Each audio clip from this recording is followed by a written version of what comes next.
즉 창의력은 세상에 없던 무엇을 만들어내는 소수 천재들의 독점물이 아니라 무엇과 무엇을 연결해내는 능력이라는 것입니다. 스티브 잡스는 창의력은 단지 사물들을 연결한 것이다 라고 말했습니다. 그는 존재하는 것을 연결했던 커넥터로서 무엇을 어떻게 연결해야 하는지에 골똘했던 성실한 직업인이었습니다. 이미도는 이미 브랜드입니다. 그는 550여 편의 영화를 번역하고 15건의 저서를 출간했습니다. 언론사에 연재한 칼럼은 700여 개입니다. 번역가로 최고봉에 이른 그가 불멸의 키워드 상영관이라는 책을 펴냈습니다. 이미도 작가는 책날개에서 BTS를 좋아한다고 밝혔습니다. BTS는 북, 트래블, 스크린의 앞글자를 딴 단어입니다.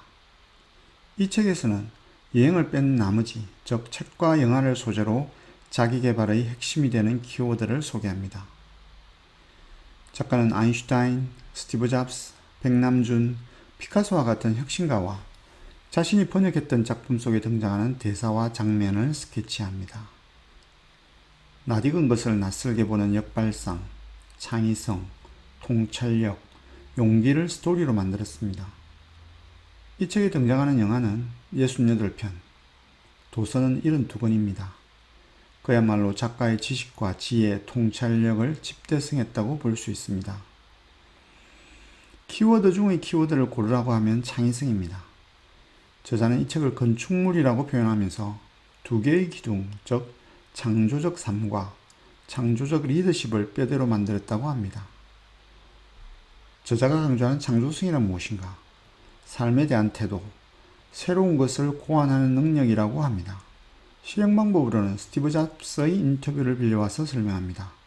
창의성, 창의력은 사물과 사물을 연결하는 역량이다.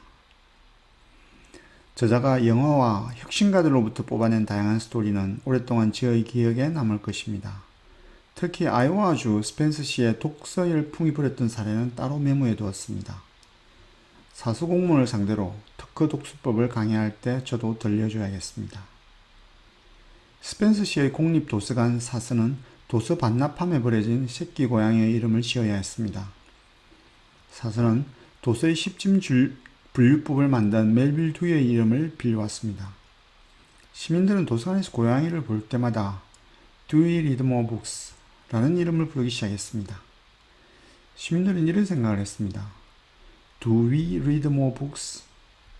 시민들은 더 많은 책을 읽기 위해 도서관에 몰려들었다고 합니다. 작가는 T.S. 엘리엇의 말을 재인용하여 도서관의 중요성에 대해 강조했습니다. 도서관은 그 존재만으로도 우리가 아직 인간의 미래에 대해 희망이 있음을 가장 잘 보여주는 증거다. 도서관이 중요한 이유는 거기에 책이 있기 때문입니다. 저자가 일관되게 주장하는 불멸의 키워드는 독서입니다.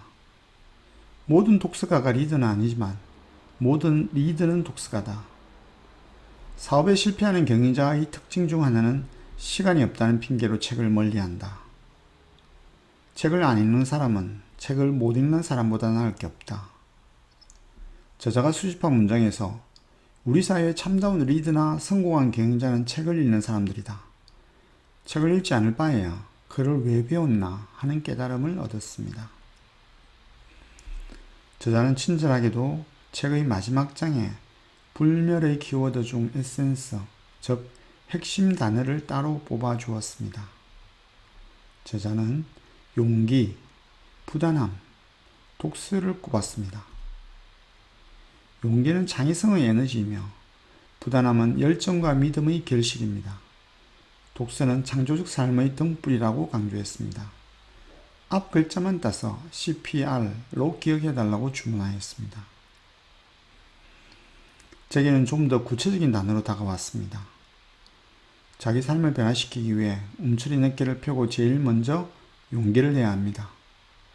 독서를 그 방법으로 선택하면 좋겠습니다. 오직 독서만이 평범한 사람을 성공으로 이끕니다. 중요한 것은 부단하게 쉬지 않고 독서를 계속하는 것입니다. 자기 변화와 성장은 몇 년 만에 이루어지는 일은 아닙니다. 독서를 자기 삶의 우선순위에 두고 가능하면 체계적인 독서법으로 시간을 잘 활용하면 좋겠습니다. 저는 어떤 브랜드를 가질까요? 저의 감각기관이 가진 경험과 간접적으로 쌓은 지식과 지혜를 잘 블렌딩해야겠습니다. 이미 도착한 2025년 또는 저의 미래가 기다려집니다.